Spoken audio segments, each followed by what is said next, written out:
दोस्तों, रामायण में जटायु का नाम तो सबने सुना है। वो बहादुर गिद्ध जिसने सीता को बचाने के लिए रावण से लड़ाई की। लेकिन क्या आप जानते हैं कि जटायु का एक भाई भी था? नाम था संपाति।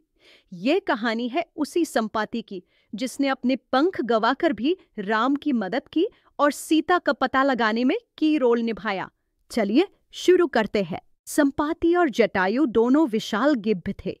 उनके पंख इतने बड़े थे कि वो बादलों को छू सकते थे। एक बार दोनों ने शर्त लगाई कि कौन सूरज के पास तक उड़ सकता है। जटायु आगे निकल गया, लेकिन सूरज की गर्मी से उसके पंख जलने लगे। तभी संपाति ने अपने पंख फैलाकर जटायु को छाया दी।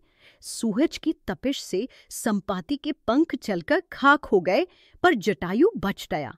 सोचिए, अगर ये शर्त आज लगती तो दोनों सनस्क्रीन लोशन लगाकर उड़ते।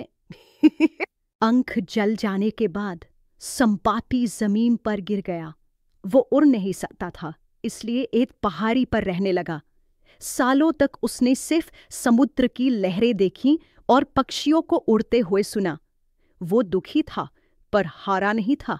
उसे विश्वास था कि एक दिन उसकी जिंदगी का मकसद पूरा होगा। संपाति ने अपनी तेज नजरों से सीता को लंका में देखा था, पर ये बात आगे चलकर पता चलेगी। जब राम लक्ष्मण सीता को ढूंढ रहे थे, तो हनुमान और वानरों की टीम दक्षिण दिशा में पहुंची। समुद्र किनारे खड़े होकर वो सोच रहे थे, लंका कहाँ है?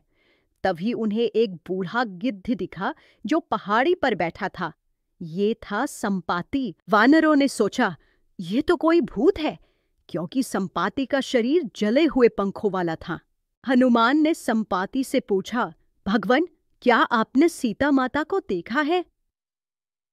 हनुमान ने संपाति से पूछा, भगवान। संपाति की आंखों में चमक आ गई। उसने कहा, मैंने रावण को सीता को लंका ले जाते देखा था। लंका समुद्र के पार है और वहां सीता अशोक वाटिका में है। वानर हैरान रह गए। हनुमान ने पूछा, आपको ये सब कैसे पता? संपाति बोला, मेरी नजरें अब भी तेज है। मैं सूरज के पास तक देख सकता हूं। संपाति ने वानरों को लंका का रास्ता बताया और हनुमान को उनकी शक्तियों के बारे में समझाया। उसने कहा, हनुमान, तुम समुद्र पार कर सकते हो। जाओ, सीता को बचाओ। जब हनुमान लंका गए, तो संपाति ने अपनी नजरों से उन पर नजर रखी। कहते हैं, उसने हनुमान को सफल होते देखकर खुशी के आंसू बहाए। राम ने जब सीता को बचा लिया, तो संपाति के पास आए और कहा, तुम्हारे त्याग ने हमारी मदद की। राम के स्पर्श से संपाति के पंख वापस आ गए।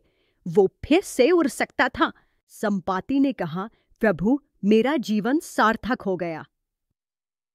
संपाति को इंडियन ईगल कहा जा सकता है। उसकी नजरें एक्सरे जितनी तेज थी। अगर संपाति ना होता तो वानर समुद्र पार करने का रास्ता नहीं ढूंढ पाते। रामायण में संपाति की भूमिका को ओरिजिनल जीपीएस। बुरे वक्त में भी धैर्य रखो। संपाति ने सालों इंतजार किया, पर हार नहीं मानी। त्याग करने वाले को हमेशा इनाम मिलता है। अगर आपकी एक स्किल अच्छी है, जैसे संपाति की नजर, तो वो दुनिया बदल सकती है। ओ दोस्तों, ये थी संपाति की कहानी। रामायण का वो हीरो जिसे इतिहास ने भुला दिया। अगर आपको यह वीडियो पसंद आया तो लाइक करें, शेयर करें और एजेंटोमो स्टूडियोज को सब्सक्राइब करें। नीचे कमेंट में बताइए, क्या आप संपाति की तरह धैर्य रख सकते हैं? याद रखिए, जिंदगी में कोई भी छोटा रोल नहीं होता। संपाति ने साबित कर दिया।